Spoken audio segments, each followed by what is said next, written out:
acá vamos a repasar un poquito lo que significan los espectros de respuesta del sitio, como a partir de remotos, yo puedo elaborar los espectros y qué significa todo eso, y qué influencia tiene en la construcción que yo voy a hacer en ese sitio. Entonces, bueno, un poco la presentación en general, así rápidamente, de la materia. Creo que la mayoría ya debe haberlo visto esto, pero bueno, un repasito muy general no viene mal. Vamos a dar todos los temas. Por ahora la materia se va a desarrollar completamente en forma virtual, tanto las teorías como los trabajos prácticos. Entonces yo les voy a dar las teorías de cada tema y vamos a hacer un trabajo práctico de la mayoría de los temas. No llegamos a tiempo para hacerlo de todos los temas, pero sí de la mayoría, con mucho énfasis en resolución de problemas de ingeniería. Entonces, en principio van a hacer en los trabajos prácticos la resolución de algunos ejercicios simples, y un poquito a medida que se va desarrollando la materia, a medida que vamos avanzando, se va complejizando un poquito, se van haciendo más reales los problemas, más de ingeniería. Finalmente, bueno, llegamos a la resolución de algún problema más complejo, y la materia es promocional, como ustedes saben. Se aprueba la materia con él aprobando y haciendo todos los trabajos prácticos, y finalmente aprobando una presentación a modo de, no es una tesis, pero sí es un trabajo práctico más complejo, un poquito más completo y complejo, que puede ser la resolución de algún problema de ingeniería, de algún tema en los cuales ustedes estén interesados en trabajar más, en profundizar, en abordar con más detalle. Lo vamos a hacer en grupo, esos trabajos, y tenemos la posibilidad de hacerlo de dos maneras. Lo podemos hacer planteando un ejercicio real, normalmente un poquito complejo el ejercicio, que les va a requerir estudiar, repasar temas, integrar conocimientos de los diferentes temas. Normalmente el ejercicio es una combinación de varias cosas, no es un solo tema, y eso hace que un poco tengan que amasar un poquito muchas cosas de toda la materia para resolverlo, ¿eh?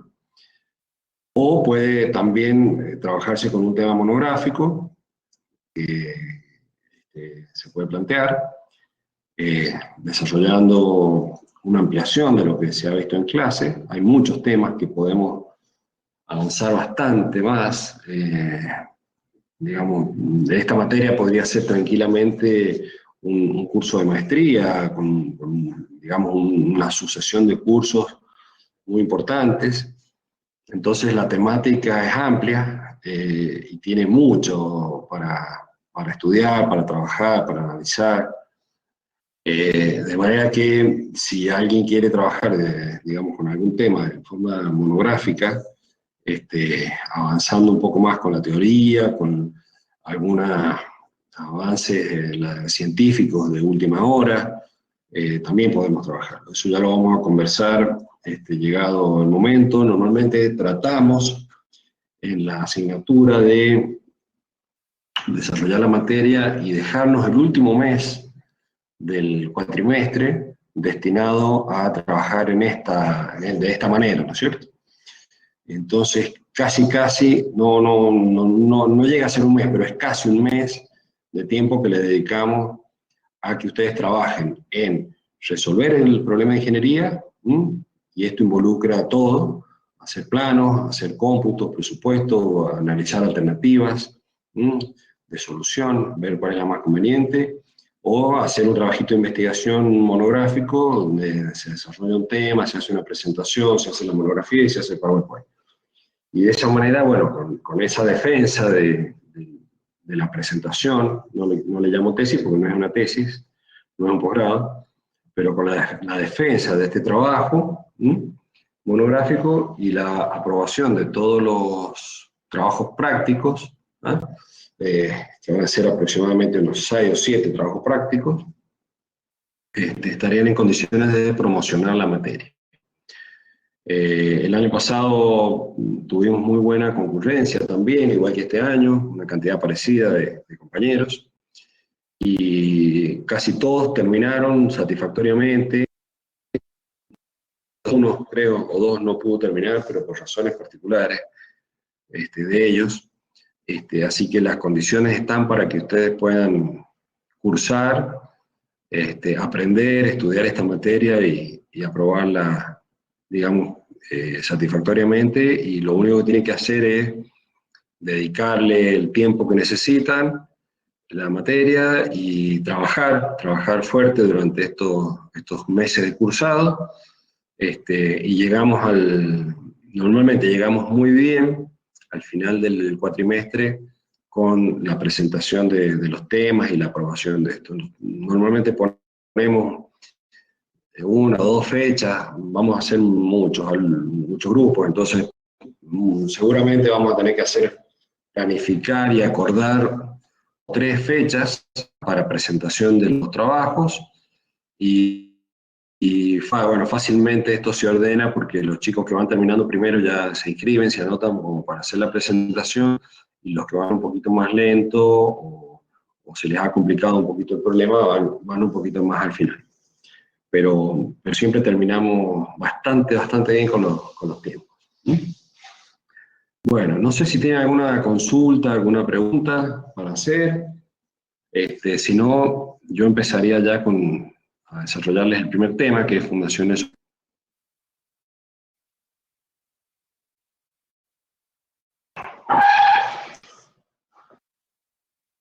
¿Todos me escuchan bien?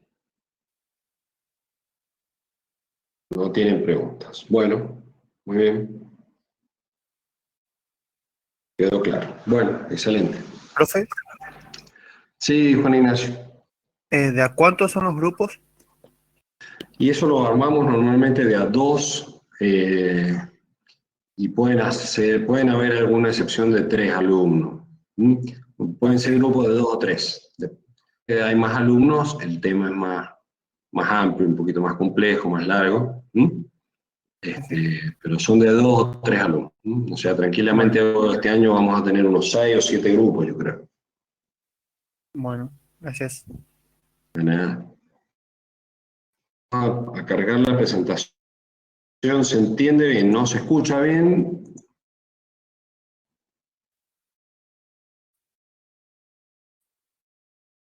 Sí.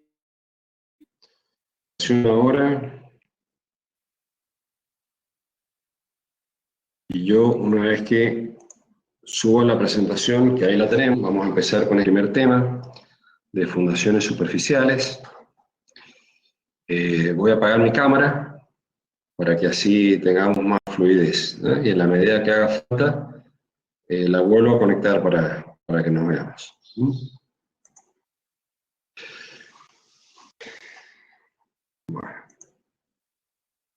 Bueno, este tema, ustedes ya han visto una primera parte en mecánica de suelos, han estudiado ya algunas teorías de capacidad de carga, y ahora esto se va a repetir varias veces durante la materia, que vamos a repetir un tema que ya han estudiado, pero con un enfoque diferente, con un enfoque más práctico, más orientado a claramente problemas de ingeniería, que es lo que más nos ocupa y más nos preocupa, poder llegar a todos los chicos, a todos ustedes, a todos los alumnos, también a todos los estudiantes, para que sean capaces de abordar y resolver cualquier tema de ingeniería.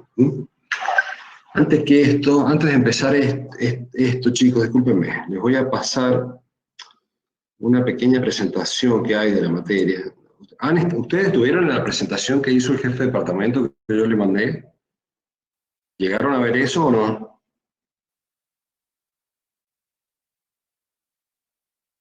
Yo no estuve, no sé el resto. Yo tampoco estuve. No estuviste. Bueno, a ver, les voy a subir antes de esto una presentación que es muy cortita para como introducción de la materia, porque yo estoy dando por hecho de que ustedes estuvieron en esa presentación, pero veo que no es así. Dame un minutito, por favor.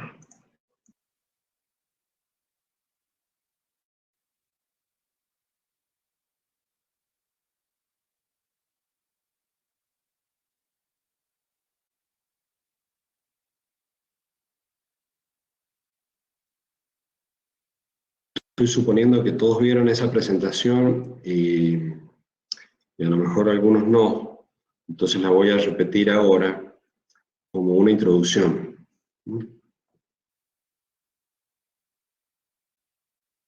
Acá está. Bueno,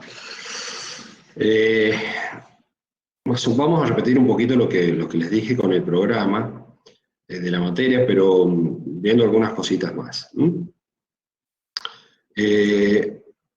La geotecnia, por definición, es una rama de la ingeniería que se ocupa del estudio de la interacción de las construcciones con el terreno y el uso de los suelos como material de construcción. Son los dos grandes campos de aplicación que tiene. Entonces, esto se trata de una disciplina, como les dije, específica de la ingeniería civil, y de esa manera ha quedado reflejado en la última resolución ministerial donde están las actividades de cada una de las disciplinas profesionales que tienen actividad en la República Argentina. ¿Está bien? Y acá quiero reiterar este título que está acá, que tiene que ver con el estudio de la interacción de las construcciones con el terreno. Es decir, cuando hablamos de geotecnia, no estamos hablando solamente de mecánica de suelos, ni estamos hablando solamente de las propiedades físicas y mecánicas del suelo, ¿está bien? Donde otras especialidades, como la geología, por ejemplo, pueden tener muy buen campo de aplicación. Digamos, dentro de todo su campo de aplicación, una partecita de esto puede ser, digamos, el conocimiento de las propiedades físicas del suelo, no tanto mecánicas, pero sí físicas del suelo. Pueden reconocer perfectamente bien, mejor que nosotros a veces, las distintas conformaciones del suelo y cuál es el origen y cuál es su formación y todo lo demás, pero no tanto de la mecánica, del comportamiento del suelo, y mucho menos de la interacción con las estructuras con la cual va a estar actuando. Entonces la geotecnia se ocupa específicamente de ver esto, de ver el comportamiento físico, mecánico del suelo y en interacción con las estructuras que están trabajando ahí, ¿no es cierto? Entonces acá ven algunos ejemplos, estos son... Vamos a trabajar en esta materia con el tema de elementos finitos, tienen otra asignatura específica de esto. Vamos a trabajar, digamos, con la resolución de estos problemas a partir de la mecánica clásica, que es de aplicación general para los problemas, y para la mayoría de los problemas. Si bien se puede resolver perfectamente con métodos de elementos finitos, como los gráficos que ustedes tienen acá, la diferencia que tenemos con la mecánica clásica es que yo, para analizar un problema por elementos finitos, hago un análisis especial de ese problema y me sirve para ese problema solamente. Si bien tengo ecuaciones constitutivas, leyes constitutivas del suelo que sirven para cualquier problema, el análisis del problema y las acciones sobre la estructura y las acciones que la estructura impone en el suelo, y así esa interacción es propia y exclusiva de ese problema que estoy estudiando. En la mecánica clásica vemos ecuaciones y análisis y formulaciones que son de alcance, digamos, para un campo de aplicación de distintos casos que podamos tener, con limitaciones, porque la mayoría de los análisis, los estudios, las ecuaciones, las aplicaciones que tenemos tienen un campo de aplicación, tienen un alcance. esta ecuación, esta aplicación, este análisis vale desde aquí hasta aquí. Más a la izquierda no, y más a la derecha tampoco. Pero sí cubre un campo importante. Y lo que vamos a estudiar en la materia, a ustedes les va a servir para resolver el 90% de los casos que se les presente en el desempeño como ingeniero civil, como profesional de la ingeniería civil. ¿Está bien? Entonces ya recurrir a modelación de elementos finitos, si bien esto es una tendencia que poquito a poco va facilitándonos las herramientas de trabajo y las tenemos cada día un poquito más disponibles, bueno, todavía, digamos, en la asignatura trabajamos con esta metodología de la mecánica clásica que les sirve para el 90%. Y los problemas ultra complejos o más detallados ya se pueden trabajar con modelos así como de elementos finitos, y sin embargo, con los conocimientos que ustedes tienen en esta materia, dan un paso importante, es un avance importante para poder avanzar a poder entender y poder evolucionar un poquito más a la aplicación de las formulaciones matemáticas de los modelos de elementos finitos. Los modelos de elementos finitos son muy lindos, hermosos, dan soluciones muy lindas, pero también requieren de conocimiento de cuáles los límites y de aplicación de cada una de las teorías de comportamiento del suelo. Y hay muchas teorías y ecuaciones constitutivas, y hay que elegir la que corresponde para el caso que estamos estudiando. Entonces, requiere un pasito más de conocimiento, un pasito más de evolución, que sería, digamos, de muy difícil concreción en un periodo de un curso de grado como el que estamos haciendo. Necesitamos combinar algunas otras cositas para poder dar el paso. Pero entonces, lo que vamos a ver en la materia y la forma de resolución, la forma de tratamiento de los problemas, ustedes con una planilla de cálculo Excel y los conocimientos que tenemos, pueden resolver la gran mayoría de los problemas que se les puede presentar a un ingeniero civil en su... Entonces es importante ver esto.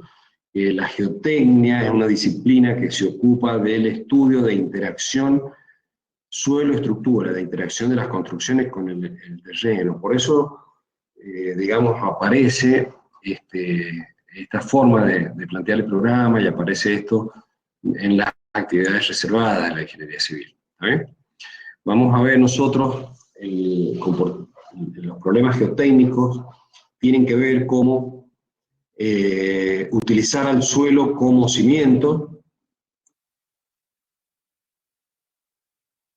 utilizar el suelo como cimiento, como material de fundación, ¿está bien? Utilizar el suelo o conocer el suelo como productor de cargas, ¿está bien? El caso puro de sostenimiento, acá tenemos la clásica problemas de fundaciones, acá tenemos un problema de fundaciones, el suelo como receptor de cargas, y como el suelo como productor de cargas, produciendo empujes, ¿está bien? Que pueden producir desplazamientos. El suelo como una propia estructura, ¿está bien? Acá van a ver en este caso de los muros mecánicamente estabilizados, que forman parte de la estructura y colaboran en el sostenimiento, o los muros anclados, como tenemos acá. Y un suelo como material de construcción, fundamentalmente cuando trabajemos en pesadillas y esas cosas, vamos a ver acá, fíjense, tenemos el balasto de un ferrocarril, acá tenemos un suelo para una capa de rodamiento vial, diques. Entonces, bueno, eso, digamos, en estos 4 espacios, o en estas 4 categorías, es donde vamos a estudiar el suelo, pero interactuando siempre con la estructura. Ya dejamos de estudiar el suelo solo, como lo hacíamos en mecánica de suelo, y ahora vamos a estudiar en esta materia qué pasa cuando aparece la estructura enterrada o en presencia del suelo. Bueno, esto es lo que les comentaba, esta es la resolución ministerial, la última, y acá donde aparece actividades profesionales, fíjese, actividades profesionales reservadas al título de ingeniero civil, ¿está bien? Y acá en este punto 2 aparece este título que se llama Estructuras Geotécnicas, ¿eh? Estructuras geotécnicas. Por eso en esta materia hemos, a partir del año pasado, ya se ha dictado el año pasado de esta manera, hemos incorporado este subtítulo en el programa para que quedemos totalmente encuadrados dentro de la resolución ministerial. ¿Está bien? Aquí dice, por ejemplo, dirigir y certificar estudios geotécnicos para la Fundación de Obras Civiles, también es una actividad reservada al título de ingeniero civil, y hay un tema específico destinado al tratamiento de este punto 3 que dice la resolución del programa de la materia. Estamos 100% encuadrados en lo que tiene que ver con las actividades profesionales reservadas al título de ingeniería civil. Fíjese que dice diseñar, calcular, proyectar estructuras y edificios, obras tales como obras de ingeniería civil, puentes, sus obras complementarias, obras de regulación, almacenamiento, captación, óleos líquidos de agua, acá entran las presas de embalse, ¿está bien? Obras viales, obras ferroviarias, portuarias y aeroportuarias. Entonces, la materia está pensada en tratar de satisfacer todos los requerimientos que pide la resolución ministerial y que tiene que ver con el desempeño profesional de ustedes. A eso le apuntamos. Acá no estamos haciendo una maestría, no estamos haciendo un doctorado, estamos haciendo una materia que sirve a la formación de un ingeniero civil. ¿Está bien? Bueno, este es el programa sintético, como les comenté hace un momentito, ya lo hemos visto. Y bueno, nada más. Algunos ejemplos de fundaciones que vamos a ver ahora. Esto es fundación superficial en roca, un ejemplo. Fundaciones semiprofundas para este tipo de estructuras, monopostes o postes de línea eléctrica. Caso de fundaciones profundas, para suelos, digamos, de baja capacidad portante o perfiles de suelo dinámicamente inestables. Acá hay un ejemplo de un puente, por ejemplo. Vamos a ver también los muros de contención, clásicos, muros de contención, muros, geomuros, muros de tierra mecánicamente estabilizados, muros cosidos o soil nailing, muros anclados.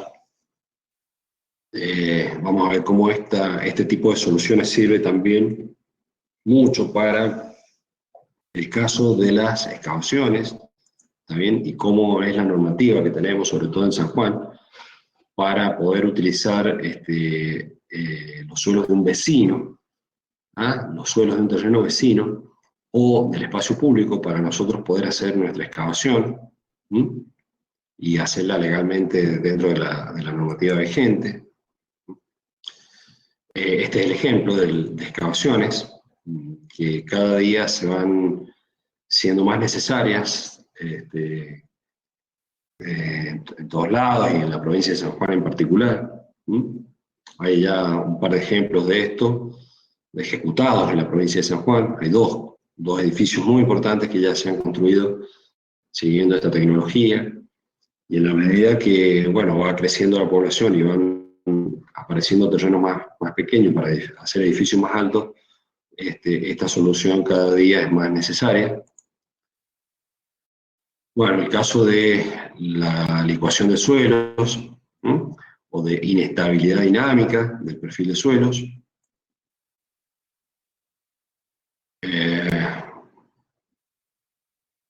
Situaciones como estas, digamos, de fundaciones en suelos dinámicamente inestables. Estos, por ejemplo, pueden ser pilotes, que si la estructura en general no está concebida, no está pensada para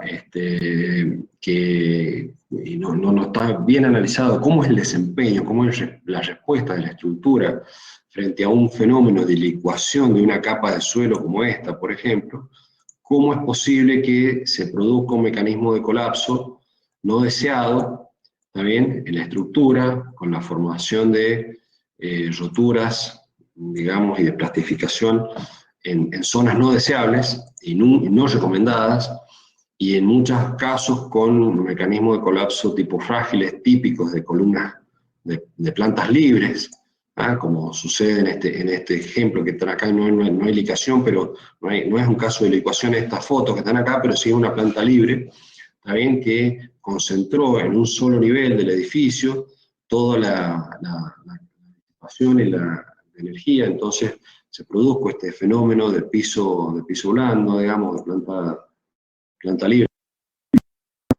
exactamente análogo, similar a lo que le pasaría a estos pilotes, ¿está bien?, en este caso, en que licúa el suelo y tenemos toda la superestructura que está acá rígida. Entonces, bueno, vamos a analizar estos temas y cómo tenerlo en cuenta, cómo calcular, cómo diseñar los pilotes, cómo evitar que el mecanismo de colapso no pase por los pilotes, porque si se rompe el pilote después no lo puedo arreglar. Entonces tengo que evitar que pase esto y que toda la rotura, los daños que pueda provocar el terremoto se produzcan en la superestructura y nunca en la estructura de fundación. Porque después no tengo acceso a poder inspeccionar, a poder revisar, evaluar los daños y mucho menos repararlos. ¿Está bien? Algunos ejemplos, algunas metodologías para mejoras de suelo de fundación. Vamos a ver algunos casos de esto. Columnas de arena, mejora por impacto, vibro-hincado de pilotes, vibroflotación. Bueno, hay varios ejemplos de esto que los vamos a estudiar. La colocación de columnas de hormigón, distintas herramientas, técnicas, y esta es una técnica que se ha usado ya en San Juan. Esta es una técnica que ha tenido aplicación muy reciente. El año pasado se ha utilizado esta técnica en la provincia de San Juan, que ha servido no para hacer la mejora de la capacidad portante del suelo vertical, sino para la construcción de un muro de contención, destinado a contener el empuje del terreno vecino y de los edificios vecinos en una excavación. Entonces, una solución muy interesante con una máquina que está disponible. Acá es muy parecida a esta la máquina, y es una solución que ya está totalmente disponible. Hace unos años atrás yo explicaba estos ejemplos en las clases de geotecnia, y decía, bueno, pero no tenemos estas máquinas, no podemos hacer, es importante. Pero ahora tengo la satisfacción de decir que ya hemos hecho obras de este tipo, ya se han construido en San Juan, así que, digamos, es un hecho muy importante. Algunos ejemplos de terraplenes, o diques. Llamamos terraplenes cuando no hay agua, y llamamos diques cuando tenemos la contención de agua, ¿verdad? Entonces, ¿en qué casos son de aplicación estos terraplenes? Que pueden ser para mejora del suelo, mejora la capacidad de carga, en distintas circunstancias, no solamente terraplenes para uso vial, sino para la fundación de edificios, o la mitigación de algunos problemas, o digamos que pueden suceder en perfiles de suelo dinámicamente inestables. El caso de los diques de tierra, en esto ustedes tienen áreas específicas para este tema. No vamos a hablar de diseño de presa, ni mucho menos, pero sí vamos a hablar de algunas condiciones y propiedades y tecnologías desde el punto de vista geotécnico del suelo, nada más, de la presa. No vamos a hablar de diseño de presa, pero sí de la tecnología para el suelo como material de construcción.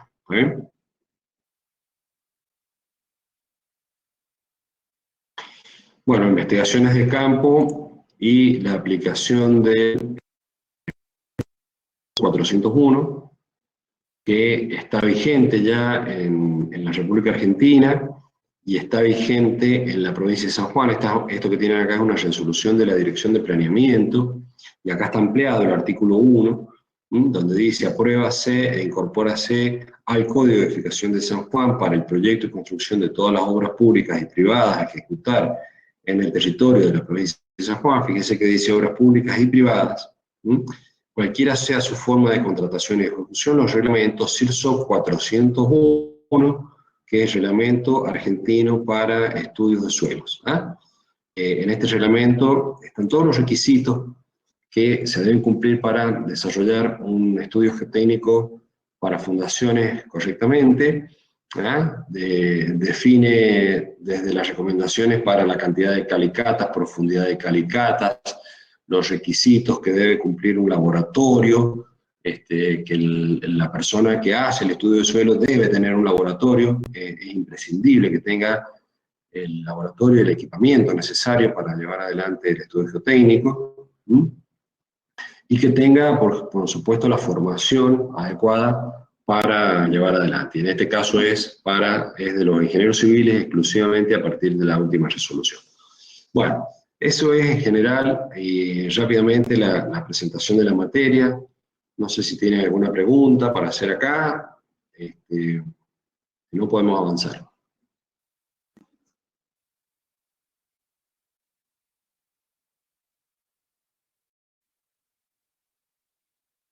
Bien, bueno. A ver, vamos a avanzar entonces. ¿Se entendió? Perfecto. Muy bien, gracias, Gabriel. Vamos a pasar entonces ahora a la otra presentación, que es la de fundaciones superficiales.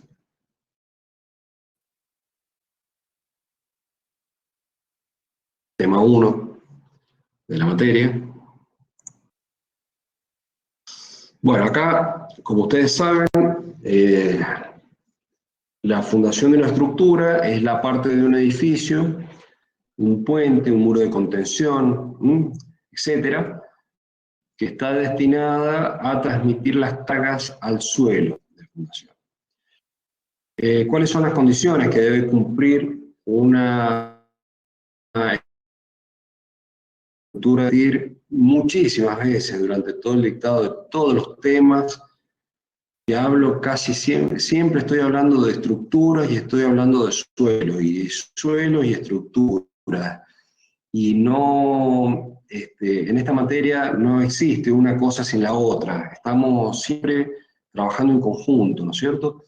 El comportamiento, la respuesta del suelo está determinada por la demanda que le impone la estructura al suelo.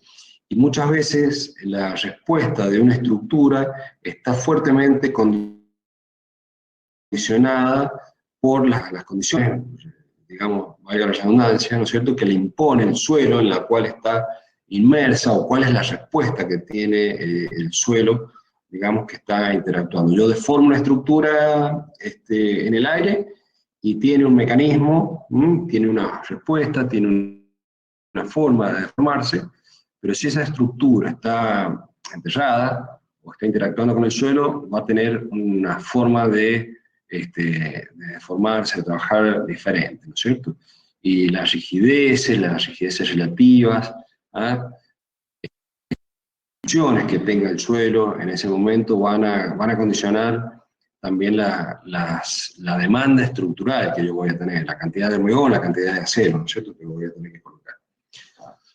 Entonces, las condiciones para que el diseño de una estructura de fundación tiene que ver con que las cargas que transmite el suelo lo mantengan lo suficientemente alejado de la rotura por corte, ¿está bien?, y que los asentamientos que se produzcan sean soportados por la estructura sin ningún problema. El suelo se va a deformar, siempre se va a deformar. Cuando yo pongo una estructura en contacto con el suelo, va a sufrir un asentamiento, una deformación. Llamamos asentamiento cuando es, digamos, en dirección vertical, por acción del peso propio, por acción de la gravedad, de la sobrecarga, pero son deformaciones en general. Y, digamos, las deformaciones que se produzcan por acción de las cargas que transmite la estructura, tienen que ser compatibles con la estructura. Entonces, tener asentamientos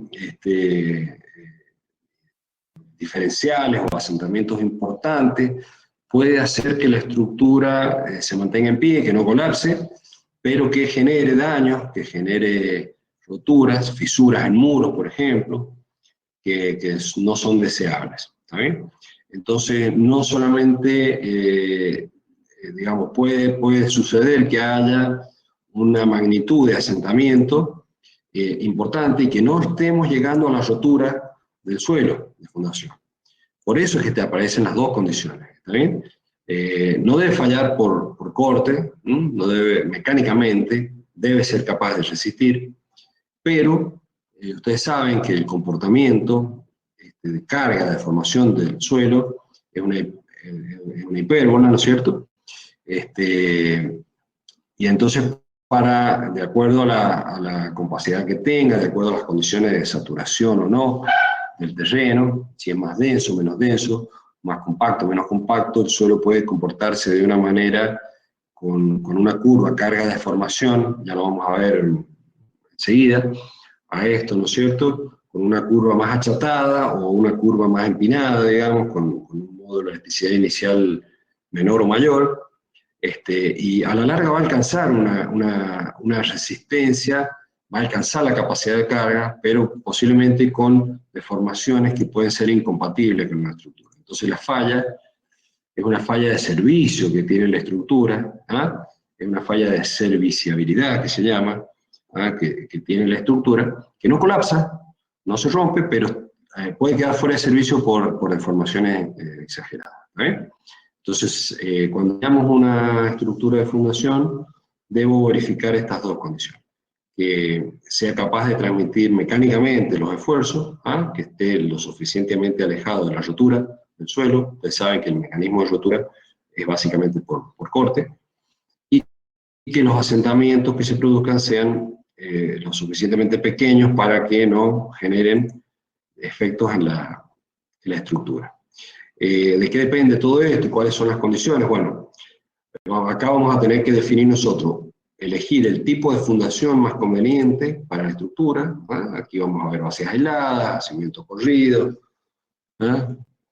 plateas de fundación, como dentro del tema de fundaciones superficiales, ¿no es cierto? Y cuál es la profundidad de fundación, también depende del perfil de suelo. Vamos a determinar la capacidad del suelo y profundidad de fundación. Debemos verificar los asentamientos que sean compatibles con la estructura. Todo esto dentro de una economía, ¿está bien?, que sea, que haga la obra técnicamente viable y económicamente ejecutable. ¿Está bien?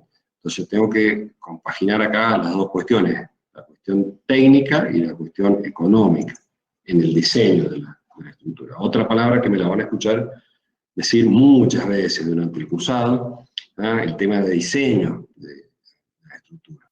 Entonces nosotros, acuérdense, distinguimos dos situaciones. Una situación es la de diseño y la otra es la del cálculo. Entonces en la carrera tienen muchas materias que se ve mucho cálculo, diseño de una viga, o sea, el cálculo de una viga, el cálculo de una columna, de hormigón o de acero, bajo distintos estados de carga, determinar la sección, determinar la unión entre elementos. Nosotros vamos a hablar mucho de diseño acá, porque es fundamental la concepción de la estructura, ya eso refiere al diseño, digamos, compatible con la estructura, con el suelo y con todas las demandas del medio ambiente que tiene. Entonces, vamos a trabajar bastante con el tema de diseño. Esto hace que nos permita analizar distintas situaciones. Y una vez que la estructura está concebida, está pensada, que sabemos que es una estructura posible, que funciona como estructura, que funciona en ese medio ambiente en el que está diseñado, pasamos a la etapa siguiente, que es la de cálculo. Y ahí empezamos a aplicar formulitas, a hacer planillas de Excel y todas estas cuestiones. Pero la etapa de diseño es una etapa de muchísima importancia en cualquier proyecto de ingeniería civil. Es fundamental entender esto y conocerlo muy bien, ¿está bien? Porque, bueno, como muchos profesores le habrán dicho, yo puedo hacer cálculos con muchos decimales, pero si me olvido de una carga, me olvido de una fuerza, es gravísimo, ¿está bien? Entonces, no me puedo olvidar de una carga.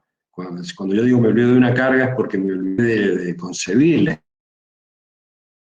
estructura, de entenderla, ¿está bien? De diseñarla correctamente, y ahí es como que me estoy olvidando de una carga, y eso es muy grave, ¿está bien? Entonces prefiero calcular con números enteros y no olvidarme de una carga, ¿está bien? O, para decirlo de otra manera, prefiero calcular con números enteros, pero hacer una concepción correcta, un diseño correcto de la estructura. Bueno, ejemplos de fundaciones superficiales. Esto es el caso de un puente en un lecho rocoso, por ejemplo. Fíjense que yo puedo hacer fundaciones superficiales de estructuras de muchísimas toneladas de carga que transmiten, si el suelo de fundación me lo permite. En este caso sí me lo permite, porque aquí no hay erosión tampoco, porque el estrato de fundación es roca. ¿Está bien? Ustedes no vamos a ver fundaciones de roca, porque eso lo ven en otra materia que tienen que mecánica de roca, entonces, pero sí vamos a hacer algunas referencias a estas situaciones. Acá tienen el mismo ejemplo de una base, un zapatón, acá, también, de este puente, que podría ser fundado perfectamente en roca. ¿Sí? Puede tener una fundación, si no está en el lecho de un río, por ejemplo, que puede haber erosión, esta podría ser la fundación en gravas, un estrato potente de gravas, podría resolver esta fundación, reitero, si no es en el lecho de un río, que pueda provocar la erosión y el posterior descalce de la fundación. Otro caso de fundación mediante una presa de embalse acá de hormigón, también este es el caso del lecho rocoso, muy apropiado, digamos, las fundaciones superficiales para presas de hormigón, por ejemplo, este es un caso de una presa de hormigón compactada de rodilla, que está fundada en un lecho rocoso. Es posible construir este tipo de presas que son muy sensibles a pequeñas deformaciones, porque el suelo de fundación es muy competente, digamos, es muy poco deformable y tiene muy buena capacidad de carga. Bueno, dentro de las fundaciones directas o superficiales, encontramos las bases aisladas, que pueden ser rectangulares, cuadradas o cilíndricas. De estas relaciones hay varias. La relación entre la longitud y entre los lados de la base, si es cuadrada, por ejemplo, la relación de L sobre B menor que 10, hasta ese límite se puede considerar una base cuadrada. Cuando la relación esta supera 10, la relación L sobre B mayor que 10, estamos hablando ya de zapatas continuas o zapatas corridas, ¿está bien? ¿Qué distingue esto? Que en el caso de una base cuadrada, rectangular o cilíndrica, el mecanismo es en dos direcciones, ¿está bien? En la dirección del plano que estamos viendo y en la dirección perpendicular al plano que estamos viendo, ¿está bien? Entonces esta base puede fallar en el plano que estamos viendo o puede fallar perpendicular al plano. A diferencia de esta zapata corrida, que la única posibilidad de falla que tiene la zapata corrida, el mecanismo de rotura, según Terzaghi, como vamos a estudiar mecánica de suelo, se produzca solamente en el plano de fundación. Y eso es lo que hace que hayan pequeños ajustes por la forma de la base en la determinación de la capacidad de carga. ¿Está bien? Entonces yo en este sentido tengo capacidad de carga infinita, digamos, nunca va a romper en este sentido, solamente va a romper en el sentido del plano. En cambio acá tengo la posibilidad de que falle en este sentido, que falle en plano. ¿Sí? Y las plateas de fundación o las losas de fundación, que pueden ser rectangulares, cuadradas o cilíndricas también son los ejemplos típicos de fundaciones directas, superficiales. ¿Sí? Fundaciones profundas, como pilotes excavados in situ o pilotes hincados, pilotes hormigonados in situ, pilotes hincados, cajones de fundación, o bloques de fundación. Nosotros vamos a ver, y ustedes van a ver en muchos libros, sobre todo de hormigón, que por ahí se preocupan un poco en hablar de estas cosas que ustedes ven acá. Y ven, digamos, una distribución, como la distribución en el suelo para bases en suelos arcillosos o en suelos granulares, ¿está bien? Y si la base es rígida o si la base es flexible, ¿está bien? Entonces van a ver como cosas como estas, que para un suelo tipo arcilloso de una base flexible como esta, ¿está bien? Aparece una distribución teórica, donde ustedes ven, digamos, una concentración de tensiones en los bordes. Aparece otra curva que es una distribución real para los esfuerzos, que está acá, para esfuerzos bajos, que es la línea azul. Después aparece otra que es la distribución real para esfuerzos más altos, y la línea negra que es el promedio, que está acá. Bueno, nosotros vamos a estudiar ecuaciones, eso para suelo arcilloso y esto para suelos granulares, ¿no es cierto? Donde ustedes dicen, bueno, determino la capacidad de carga, pero ¿cuál es? ¿Qué representa esa capacidad de carga? Bueno, representa un valor medio, lo que nosotros vamos a calcular con las ecuaciones de Terzaghi y las teorías. No vamos a estar determinando ni este punto, porque en realidad son poco significativos para los casos de solución de ingeniería que nosotros estamos estudiando. Puede ser que pase esto, de verdad, ¿está bien? Pero en la medida que yo empiezo a incrementar el valor de las cargas, el suelo entra en influencia en estos puntos acá, y en poquito tiempo ya se hace una distribución más uniforme de presiones. Y esa distribución de presiones, que aquí aparece como horizontal, puede modificarse por efecto de que tenga cargas horizontales o tenga cargas inclinadas, entonces ya deja de ser horizontal y se transforma en un triángulo, ¿está bien? O en un trapecio, depende de la magnitud de las fuerzas que vamos a estudiar. Entonces, ustedes tengan en cuenta que lo que nosotros vamos a determinar acá, en realidad, es este esfuerzo promedio, y un poco nos preocupamos de esta cuestión tan particular que sería de interés para casos particulares, casos de base muy importantes, donde necesito verificar, digamos, específicamente estas cuestiones. Pero lo que nosotros vamos a trabajar es esos valores medios que aparecen ahí. Los aspectos que pueden afectar las condiciones del emplazamiento de una fundación son, algunos de ellos son la profundidad alcanzada por la helada en el suelo, ¿está bien? Digamos, los ciclos de congelamiento y de hielo en el suelo generan condiciones variables de las propiedades físicas y consecuentemente de las propiedades mecánicas del suelo. Entonces la fundación yo debo tenerla alejada de esa zona porque supónganse que analizo hoy las condiciones físicas y mecánicas del suelo, tomo muestras, hago densidades, hago ensayos de corte, hago triaxiales, determino el ángulo de fricción interna del material, determino la cohesión, determino todas las propiedades físicas y mecánicas del suelo. Y al año siguiente viene un frío importante, una ola polar, y produce congelamiento de hielo. Y lo hace 2 o 3 veces en el mismo año. Bueno, eso cambiaron las propiedades, cambió, ¿está bien? Entonces me va a cambiar fundamentalmente en las condiciones de deformabilidad del suelo. Posiblemente no me va a alterar la resistencia residual del suelo, ¿está bien?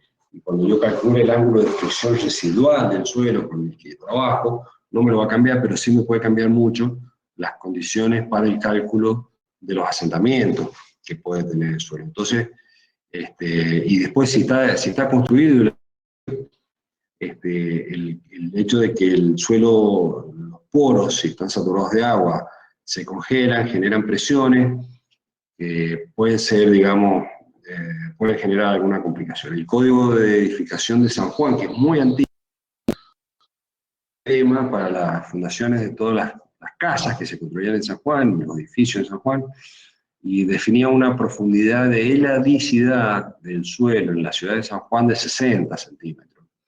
Entonces recomendaba y exige que si el suelo de fundación va a estar en contacto con el medio ambiente exterior en las inmediaciones de la fundación. Esa fundación debe ubicarse al menos a 60 centímetros de profundidad para evitar condiciones de heladicidad del suelo. Entonces, de tenerlo en cuenta. De los cambios volumétricos que pueden ser producidos por la humedad del suelo, no solamente cambios volumétricos, sino cambios en las propiedades físicas y mecánicas del suelo, que pueden venir provocados por cambios de humedad.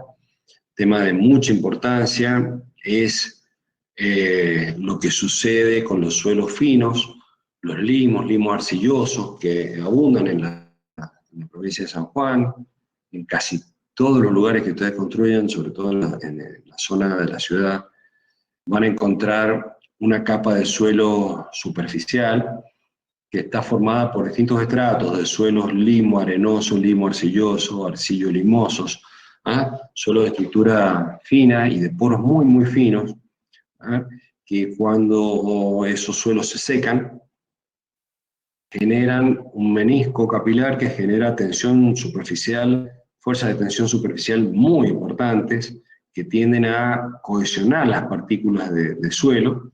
Es el clásico cascote que ustedes ven en los suelos cultivables en la provincia de San Juan. Ustedes toman un terrón de eso, ese cascote, lo toman con la mano y es muy duro, muy resistente, ¿está bien?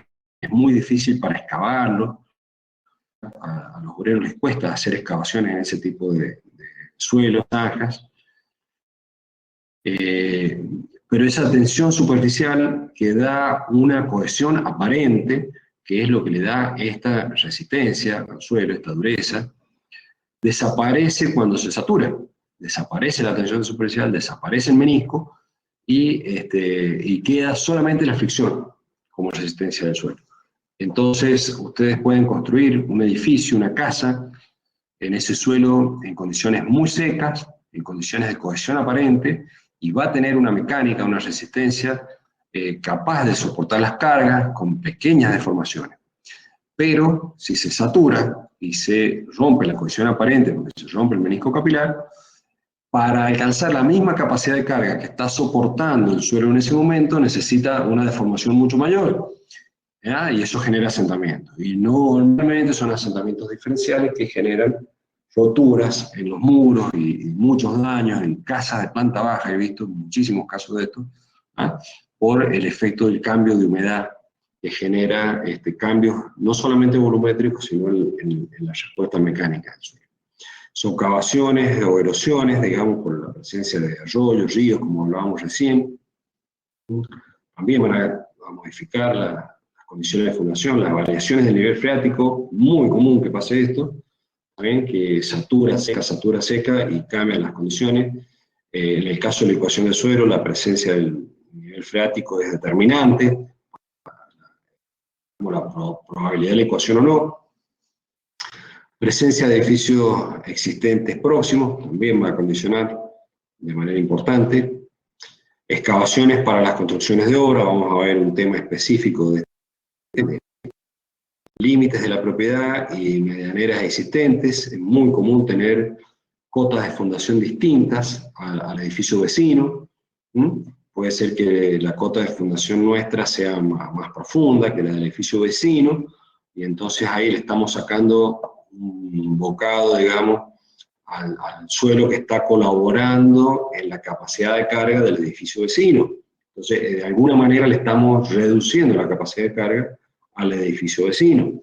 Entonces tenemos que restablecer esa capacidad de carga para no generar daños en la propiedad del vecino.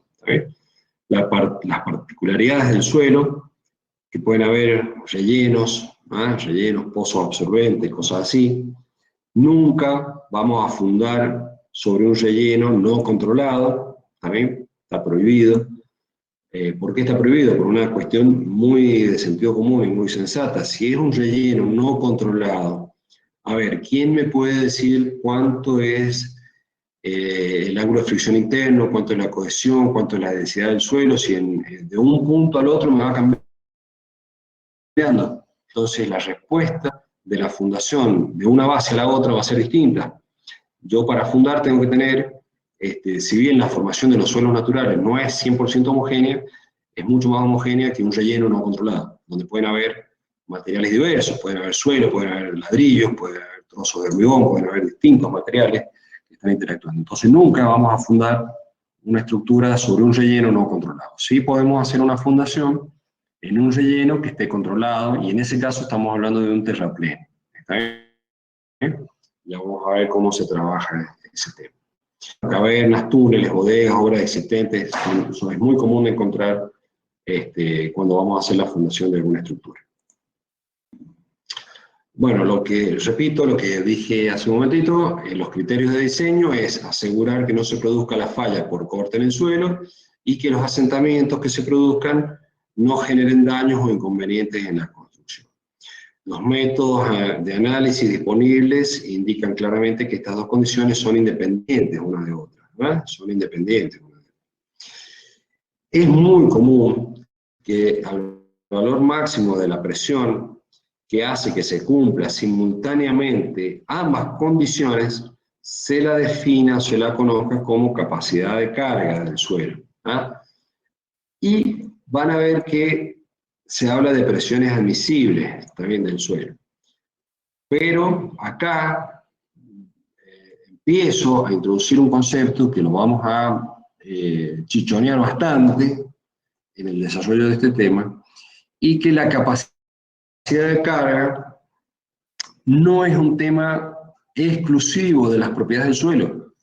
La capacidad de carga del suelo y después la presión admisible, ¿también? Capacidad de carga normalmente definimos a la carga que lleva a la rotura del suelo, a la rotura por corte o a la rotura por asentamientos no admisibles, digamos. Eso es la capacidad de carga. Es en estado último, siempre la capacidad de carga la definimos en estado último. Y las presiones admisibles es cuando está afectado de un factor de seguridad, ¿también? Y llegamos a ese valor que es el coadmisible.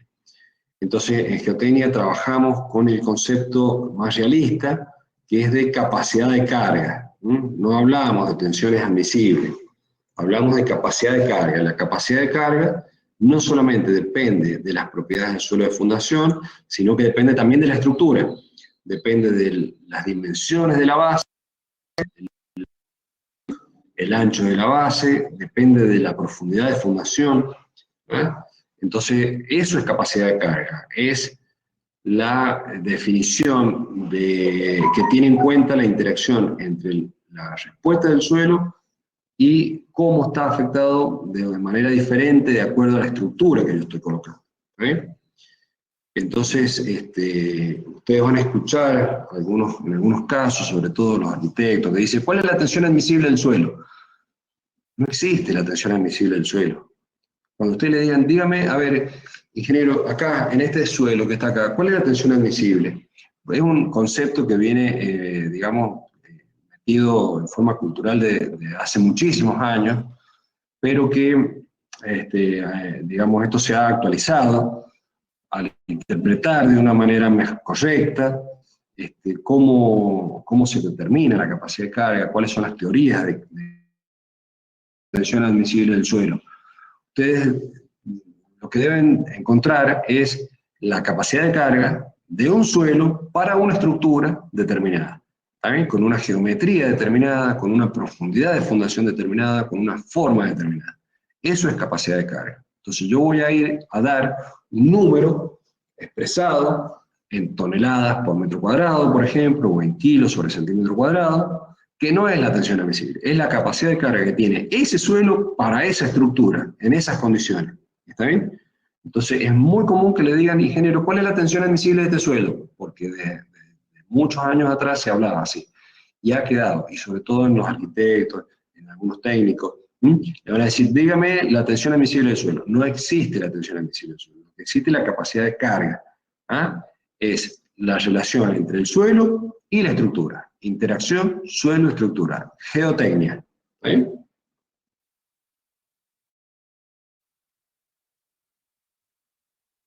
Bueno, los mecanismos de falla, para el caso de fundaciones directas, esta es una fotografía muy antigua, fíjense, del año 1951, y acá se ve una falla por corte, digamos, una falla de capacidad de carga en estos hilos.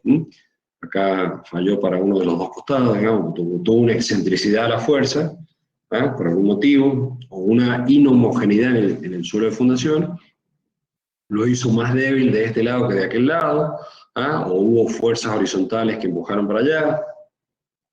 Algo pasó que fue, digamos, excéntrica, no excéntrica, sino no simétrica la rotura, y produjo la inclinación, el colapso. Es muy común que pase esto, pero ustedes acá ven cuál es la superficie de falla. Esta superficie que está acá falló contra la otra superficie que quedó acá en el terreno, y lo que hubo entre esta superficie y la que está acá en el suelo es fricción. Es fricción entre los granos. Se superó esa resistencia al corte, se superó ese mecanismo de fricción o cohesión, depende del suelo que tengas también, se superó esto y se produjo una falla por corte, una falla de resistencia al corte. Esto, si yo tomo un pedacito de este suelo aquí, es como que lo metí a la máquina de corte y le hice un ensayo de corte, y una superficie deslizó sobre la otra. Es una falla clásica por corte. Entonces vamos a repasar lo que han estudiado en mecánica de suelo, y vamos a avanzar un poquito más. Esto es lo que hablaba hace un momentito, puesto en un gráfico para tratar de explicarlo de la manera más simple posible. ¿Está bien? Comportamiento del suelo bajo carga, presión de formación, tiene un comportamiento hiperbólico. ¿Está bien?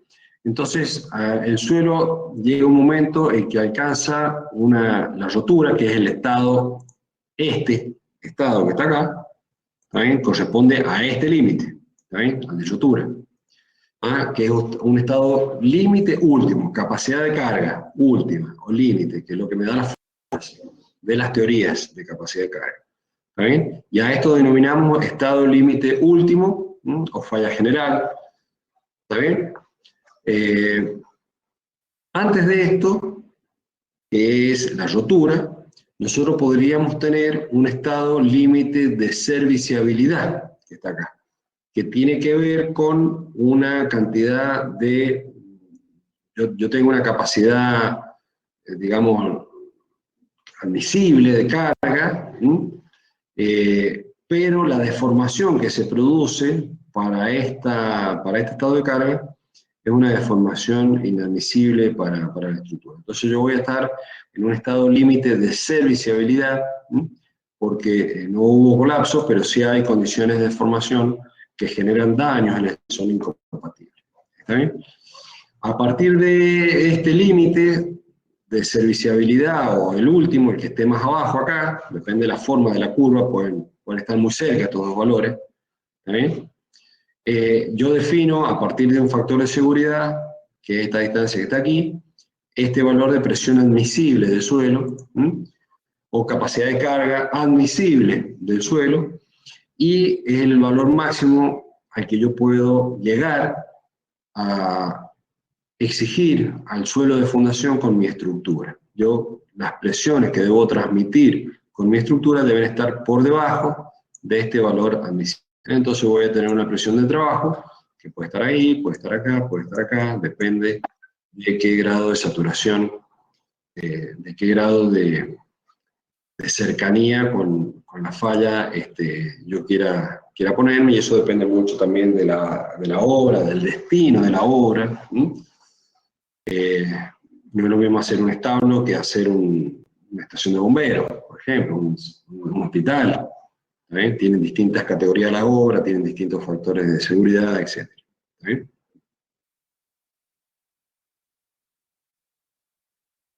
Bien, esto también ya lo hemos visto en mecánica de suelos, y bueno, tiene un poquito que ver con cómo estudiaron nuestros profesores, cómo interpretaron, y que se ha verificado a lo largo de la historia que fue así, digamos, los mecanismos de rotura del suelo, iniciados por Plan, Tersay.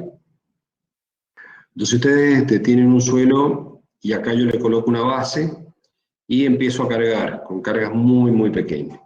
Entonces el suelo va a tener una gran cantidad de deformación elástica, ¿está bien? Va a sufrir un asentamiento pequeño, pero en la rama ascendente de la curva carga-deformación, en un tramo que es casi recto todavía, ¿está bien? Entonces tenemos deformaciones elásticas, si yo retiro la carga se recupera casi la totalidad de la deformación, o la totalidad de la formación.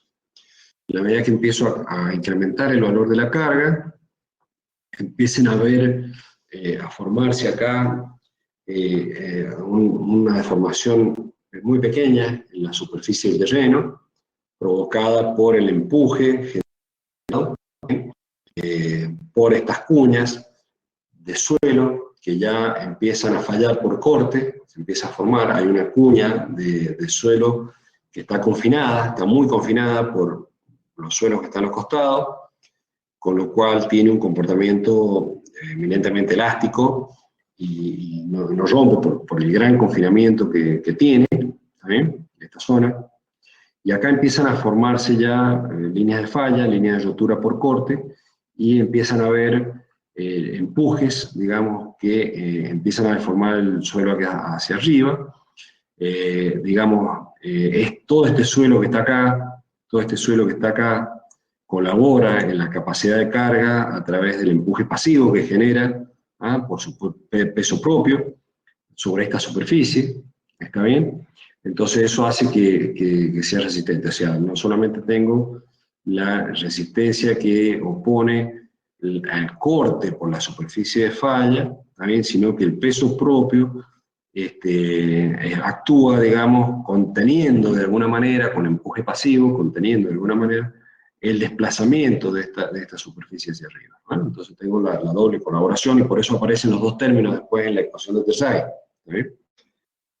Si sigo cargando, bueno, ya se materializa la superficie de falla general, se desarrolla completamente la superficie de falla, ¿eh?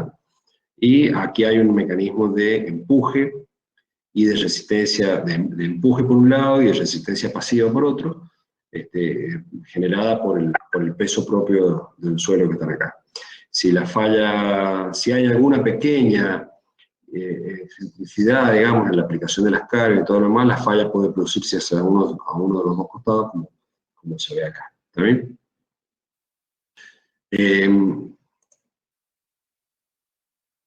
Este mecanismo de falla ya lo hemos visto en mecánica del suelo, acá se forma esta cuñita, también con ángulos de 45 más phi sobre 2 acá. Esta es una superficie, digamos, de falla y de contención por empuje pasivo, estos ángulos los conocemos. Esta altura que está acá por encima del nivel de desplante de la fundación de suelo, de acuerdo a la teoría que nosotros estudiemos, está colaborando, si es Tersaghi, como si fuera peso propio, con el factor Q, que es igual a gamma por D sub H, que es el peso propio del suelo que está por acá.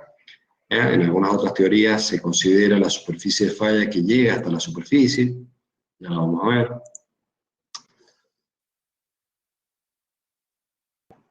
Y esto, bueno, siempre en la situación de suelo denso, ¿está bien? Si el suelo está muy poco denso, la tendencia a la falla es más un mecanismo de punzonamiento, una rotura por corte acá en las paredes de la base, que a un mecanismo de falla como el que vimos recién.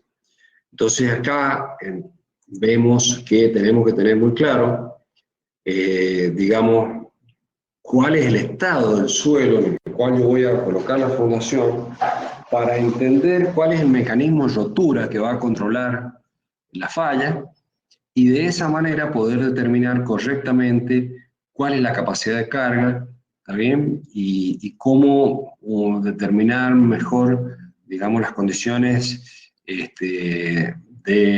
las relaciones que pueden haber entre el mecanismo resistente y el mecanismo de deformaciones que pueden llevarnos a la fuera de servicio de la estructura, ¿está bien?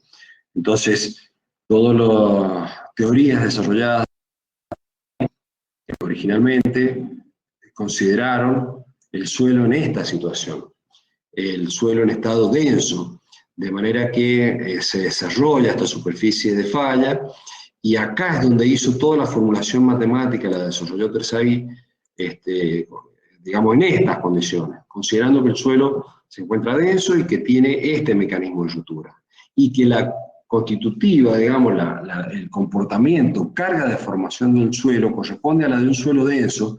Entonces yo tengo una recta inicial, una parte inicial que es casi recta, digamos, ¿está bien? Y llega a un punto límite, a un punto máximo, en la cual, digamos, ya se han reordenado todos los granos internamente, ¿está bien? Entonces hay mecanismos acá de dilatación o contracción, depende de la densificación del suelo. Acá hay un mecanismo dilatante del suelo, porque los granos están muy densos. Entonces cuando yo trato de deformarlos, tienden a aflojarse. Entonces esta es una curva dilatante, tenemos acá, y llega a un valor máximo en la cual se terminan de ordenar los granos y rápidamente cae a un valor de resistencia friccional residual, ¿está bien? Resistencia friccional residual, donde ya no hay trabazón entre los granos. Acá yo tengo todo un mecanismo de trabazón de granos, de partículas, de rotura de partículas, de ordenamiento de partículas, que me definen esta curva, ¿está bien? Pero finalmente llego a un valor residual en la cual ya se ordenaron todas las partículas, se rompieron los granos, y lo único que quedó remanente es la fricción residual entre los granos. Entonces, tenemos que tener muy presente que las ecuaciones de capacidad de carga clásicas consideran y están formuladas, los desarrollos matemáticos, la formulación matemática, están desarrolladas para esta condición, para una condición de suelo denso. ¿Está bien? Si el suelo está en una situación intermedia, no está blando y tampoco está muy denso, bueno, la curva de carga de formación ya no es como esta, sino que es un poco más hiperbólica, digamos, ¿está bien? Es así, donde, digamos, puedo tener mayor cantidad de formaciones para la misma carga, ¿no es cierto? Si el suelo está muy blando, ya el mecanismo ya es más parecido a un mecanismo por corte, por punzonamiento, y la curva se aplana, se achata mucho, ¿saben? Se achata totalmente. Entonces, los valores de capacidad de carga que yo voy a determinar, cuando aplique las ecuaciones, lo voy a determinar para esta condición. Pero ¿qué pasa si el suelo está en esta condición o en esta condición?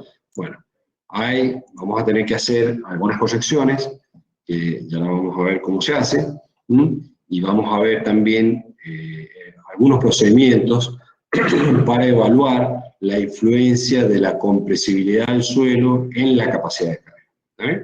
Entonces vamos a tener claramente una situación que si el suelo está denso, aplico directamente las ecuaciones de capacidad de carga como las tengo, y si el suelo empieza a estar menos denso, ya tengo que ir o a aplicar alguna corrección, o a tener en cuenta los factores de compresibilidad del suelo, y estas son evoluciones que han habido a lo largo de la historia en las determinaciones de las ecuaciones de capacidad de carga.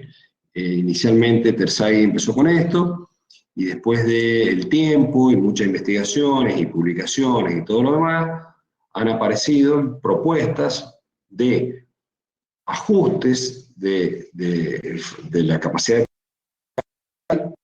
Han aparecido algunos procedimientos para evaluar la compresibilidad del suelo, más específicamente, más concretamente, más ingenierilmente, y a ponerle un número y cuantificarlo eso, ¿está bien? Porque hasta la época de Terzaghi no se podía cuantificar, o estaba denso o no estaba denso, o hacía falla general o falla por corte por funcionamiento. Teníamos esas dos condiciones nada más. Ahora tenemos otras herramientas que nos permiten evaluar un poquito, que lo vamos a estudiar. Acá tienen ustedes unos ensayos hechos en una arena densa, en el año 1958 por De Beer, y ustedes fíjense que acá la base ha penetrado y se ha desarrollado todo tal cual como está, digamos, hechas las teorías, el mecanismo de ruptura, la superficie de falla, los distintos sectores. Entonces esto se ha podido comprobar perfectamente bien en laboratorio. Acá van a ver otro ensayo de una arena suelta, fíjense, densidad relativa 15%, muy suelta, la anterior tenía densidad relativa 100%, es muy densa, ¿está bien? En esta se desarrolla toda la superficie de falla, tal como lo dice la teoría de Terzaghi, y en esta tenemos una falla por punzonamiento. Entonces acá no puedo aplicar la ecuación de Terzaghi directamente así como está planteada, porque no está desarrollada para esta formulación matemática, como está acá. La formulación matemática corresponde a la de un suelo denso.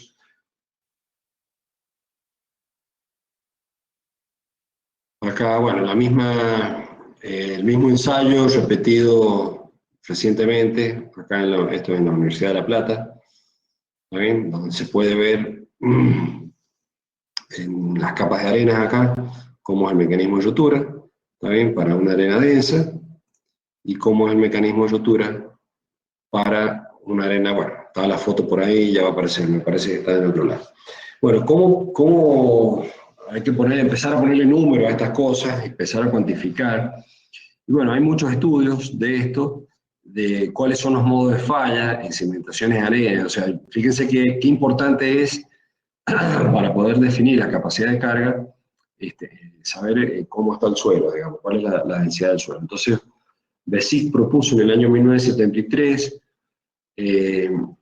unas aproximaciones de cuál sería el mecanismo de falla, ¿está bien? En función de la densidad relativa del suelo y en función de la relación de la profundidad efectiva de fundación de su F sobre B, sobre el ancho de la base, ¿no? Entonces, en función de estas dos variables, la densidad relativa y la relación geométrica de la base, yo tengo acá para densidades relativas, fíjense, suelos muy densos, y para una gran variedad de relaciones de D sub F sobre B, el mecanismo de falla por corte general. Entonces aquí es aplicable 100% la teoría de Terzaghi tal cual como la propuso, con todas las actualizaciones que tiene posteriormente. Para densidades relativas menores, intermedias, y para un rango de relaciones, ya empiezo a tener mecanismos de falla por corte local, ¿está bien? Y para densidades relativas muy bajas, con suelos sueltos, ya empiezo a tener mecanismos de falla por punzonamiento, ¿está bien?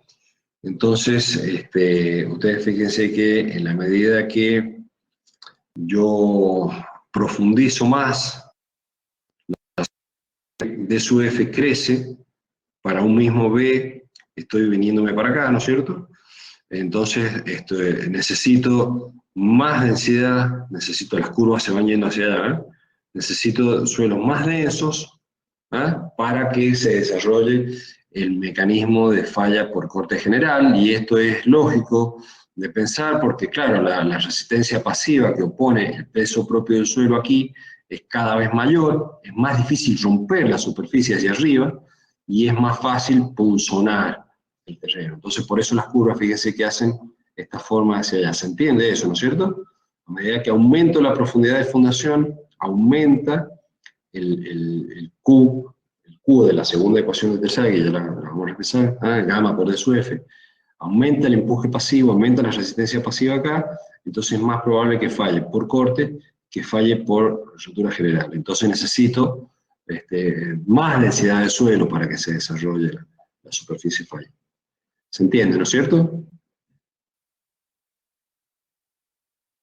Bueno, entonces lo que tengo que identificar como parámetro muy importante es cuál es la densidad del suelo, ¿está bien? Y ahí, bueno, vamos a recurrir a distintas técnicas de procedimiento que nos permiten evaluar en forma semi-cuantitativa y en forma cualitativa rápidamente cuál es la situación del suelo que tenemos.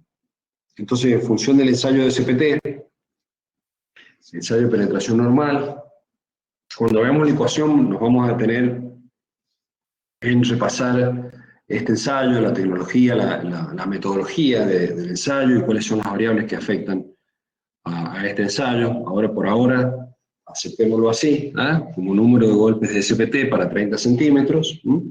Entonces, en función del ensayo de SPT, o arenas o arcillas, yo puedo definir para valores menores de 4, que la compacidad de la arena o la consistencia de una arcilla, ¿no es cierto? La compacidad es muy suelta, o la consistencia es muy blanda, si fuera una arcilla.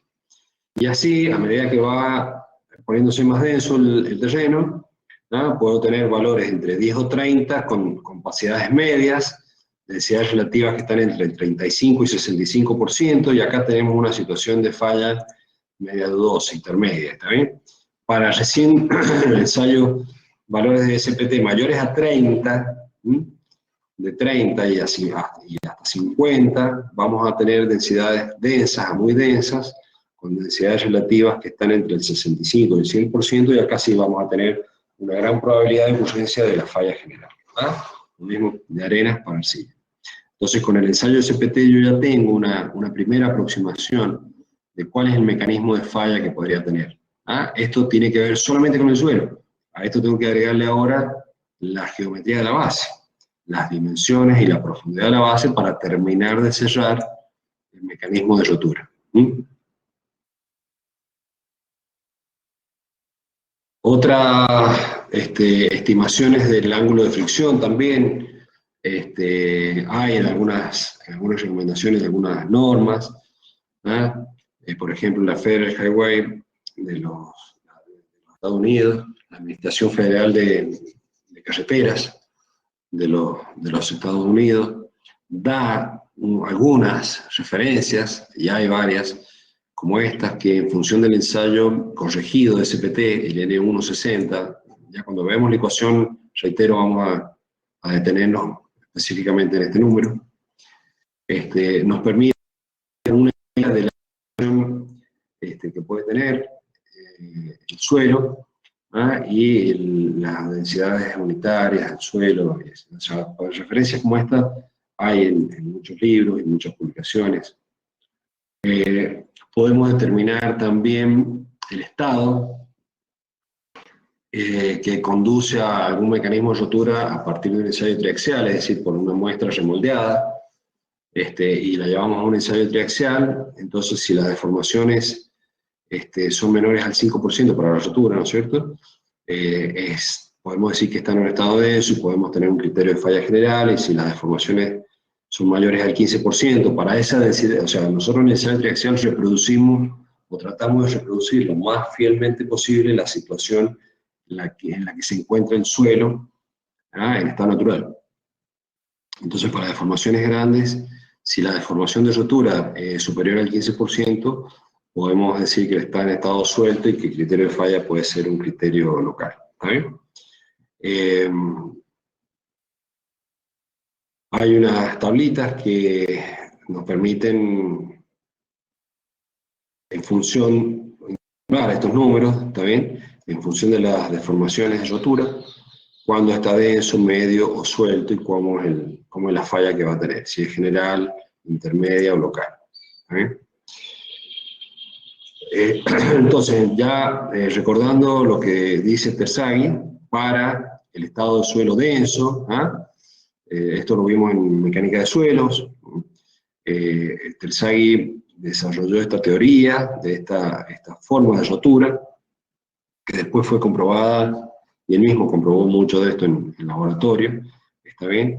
Entonces aparece esta zona, una zona elástica triangular, aparece una zona que tiene unas zonas de curvas acá, y otras zonas de empuje pasivo, de Rankine. Digamos, esta superficie tiende a fallar por acá, el suelo empuja, digamos, por la penetración, digamos, de la base, empuja, y hay una resistencia pasiva del suelo. Bueno, y de esa manera, Terzaghi pudo desarrollar un diagrama de cuerpo libre con esfuerzos, con fuerzas, ¿está bien? Con fuerzas de empuje, con fuerzas de resistencia pasiva, etcétera, etcétera, y a partir de eso desarrolló su teoría de capacidad de carga, que quedó expresada, digamos, como una ecuación, como la que ustedes tienen acá, una ecuación básica general, expresada por tres términos, donde la capacidad de carga viene, digamos, medida o calculada a partir de tres tres factores de capacidad de carga, denominados por Terzaghi como NC, NQ y N-gamma, que están afectando a cada uno de los términos de esta ecuación. Entonces este C es el valor de la resistencia de la cohesión del suelo, por el factor NC. Este parámetro tiene que ver con la contribución de la cohesión del suelo a la capacidad de carga.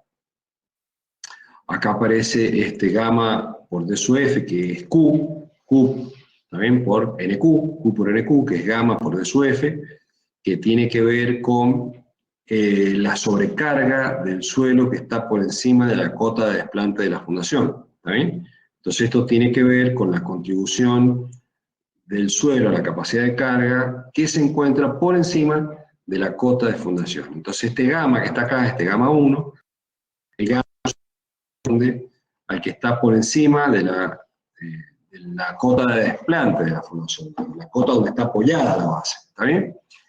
Y el tercer término tiene que tener en cuenta toda la contribución a la capacidad de carga del suelo que está por debajo de la cota de fundación, ¿está bien? Y depende del ancho B de la base. Entonces, fíjese, este término depende de la profundidad efectiva de fundación, es decir, todo el suelo que está por encima de la base, y este término depende básicamente del ancho de la base, y este gamma 2 es el peso unitario del suelo, que está por debajo de la cota de fundación.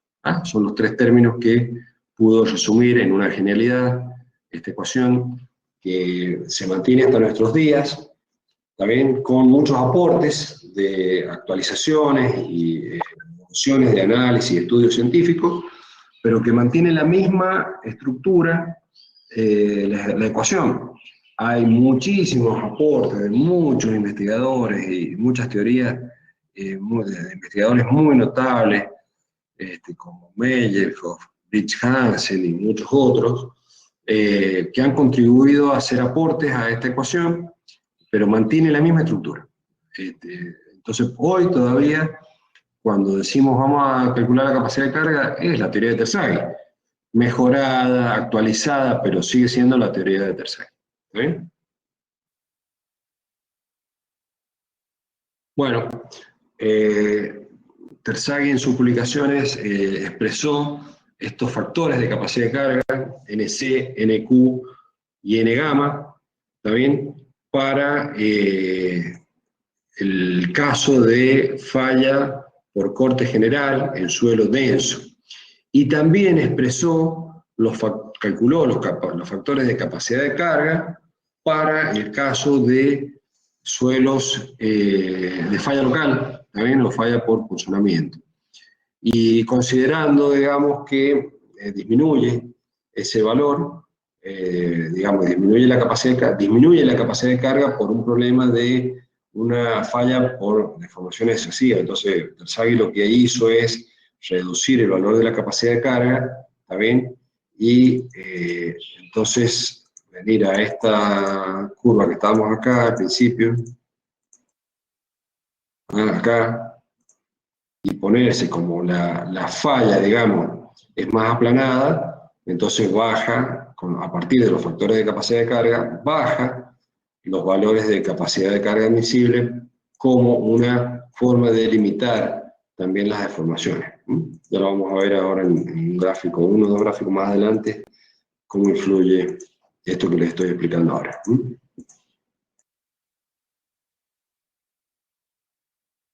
Bien, entonces, ¿qué hace Terzaghi? Bueno, me dice, mire, reduzca, si usted no está seguro y tiene un suelo blando, con estado suelto y todo lo demás, calcule la capacidad de carga reduciendo el ángulo de fricción a un valor φ', en el cual la tangente de ese nuevo ángulo φ' es igual a 2/3 de la tangente de φ. ¿Está bien? Y ahí reduzca la cohesión C a un valor C', que es igual a 2/3 de C. Y calculo entonces todo con ese valor de φ' y C'. ¿Está bien? Después Terzaghi nos dio algunas evoluciones para una fórmula un poquito más generalizada para el caso de una función cuadrada. Todo el desarrollo que hace Terzaghi pero es fácil darse cuenta, ¿no? Corresponde a una cimentación corrida, donde toda la falla se produce en el plano, ¿está bien?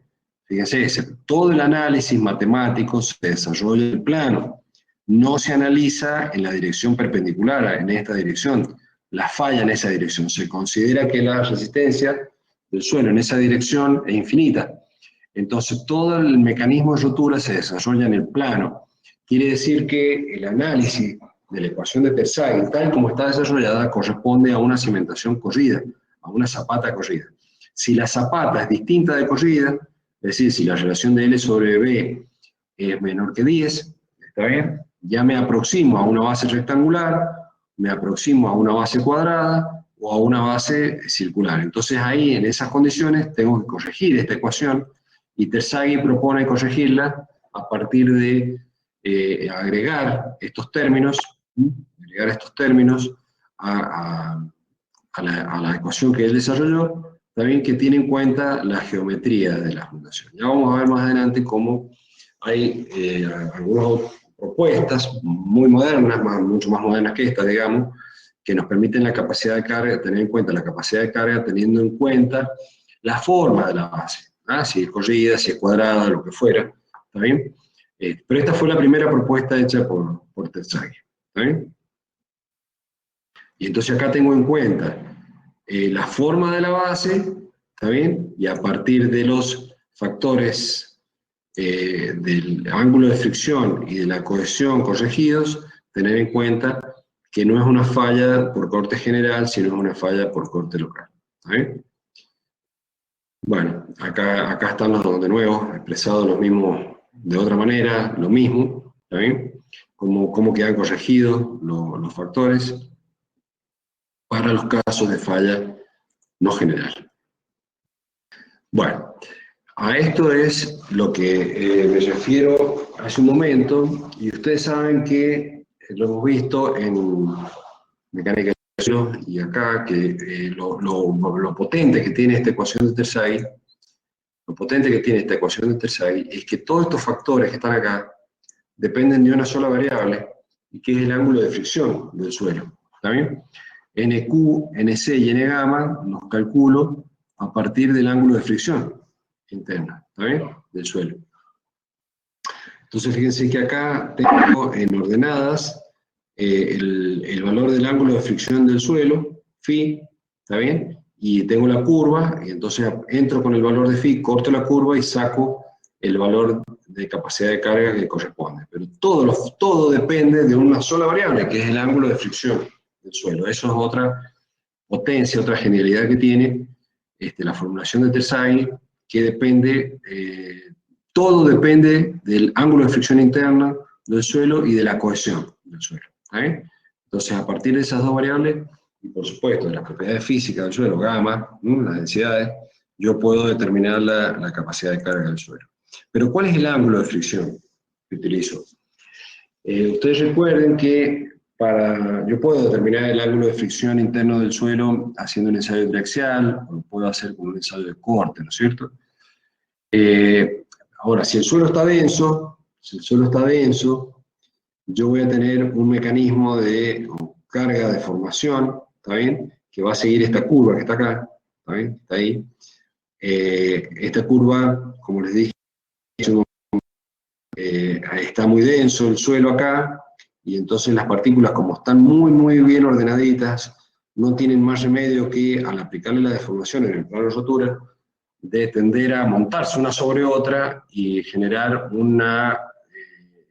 digamos, incremento de la relación de vacíos, con lo cual hay un comportamiento dilatante en esta zona que está acá, ¿está bien? Hasta que llega un límite, donde ya se empiezan a ordenar los granos, se rompen los granos, se ordenan todo lo demás, y ya quedan dos superficies de fricción pura.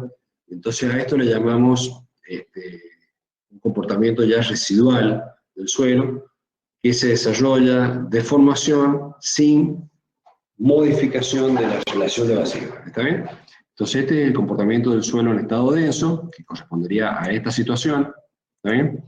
Y si yo tengo el suelo en estado suelto, Entonces, cuando empiezo a formar, acá las partículas tienden a consolidarse, entonces esto tiene una curva que es consolidante, porque tiende a aumentar la densidad, a reducir la relación de vacíos, ¿está bien?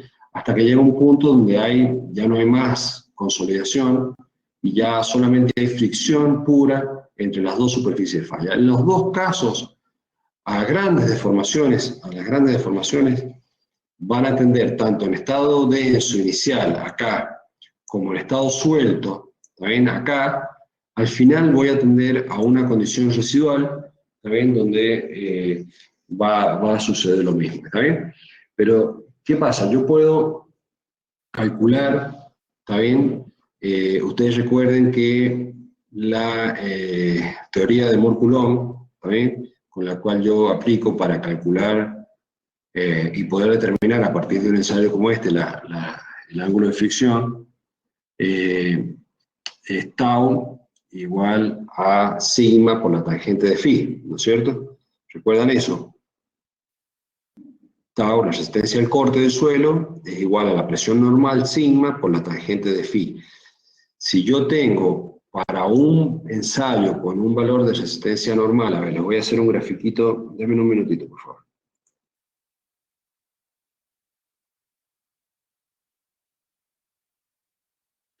Ustedes supongan que yo tengo acá, en el ensayo de corte, ¿no es cierto? En el ensayo de corte, yo tengo una superficie de falla acá en la mesa de corte, ¿está bien? Donde yo aplico acá un esfuerzo de corte T para un valor de esfuerzo normal N, ¿está bien? Entonces, para ese valor del esfuerzo normal N, voy a tener una presión para el ensayo de corte que es igual al esfuerzo normal dividido en el área que está aplicada, ¿está bien? Entonces, ¿yo qué hago? Hago un ensayo para un valor de esfuerzo normal y encuentro la curva que estábamos viendo recién, ¿no es cierto? Encuentro la curva que estábamos viendo recién. Hago otro ensayo donde hago un incremento, un N+, digamos, ¿está bien? Del esfuerzo normal, ¿está bien? Y voy a tener otra curva, ¿está bien? Donde digamos, tiene un comportamiento más así, ¿está bien? Y supongamos que tengo un esfuerzo de corte mucho más chiquito, ¿está bien? Un esfuerzo normal mucho más chico. Entonces el comportamiento de la curva va a ser como este, ¿sí? Siempre van a tender todos a un valor residual. Entonces, para calcular, si yo tengo que tau es igual a con la tangente de phi, ¿está bien? Yo de acá puedo calcular el ángulo de fricción interno, phi, ¿está bien? Como el arco tangente de tau sobre sigma, ¿está bien? Tau sobre sigma. O sea que para cada relación tau sigma que yo tengo acá, yo voy a tener un phi, ¿está bien? Entonces, para cada ensayo de corte que yo tenga acá, voy a tener una relación de tau sigma, ¿está bien? Bueno, pero, ¿cuál es este sigma? Sí. ¿Está escribiendo algo? Porque no se ve. Perdón, no ven lo que yo estoy compartiendo, disculpen. Sí, estoy escribiendo. Pero bueno, no se ve la explicación. Ahora, déjenme un segundito. Menos mal que me avisaste, porque yo estaba hablando como que lo estaban viendo. No, perdón, dame un segundito.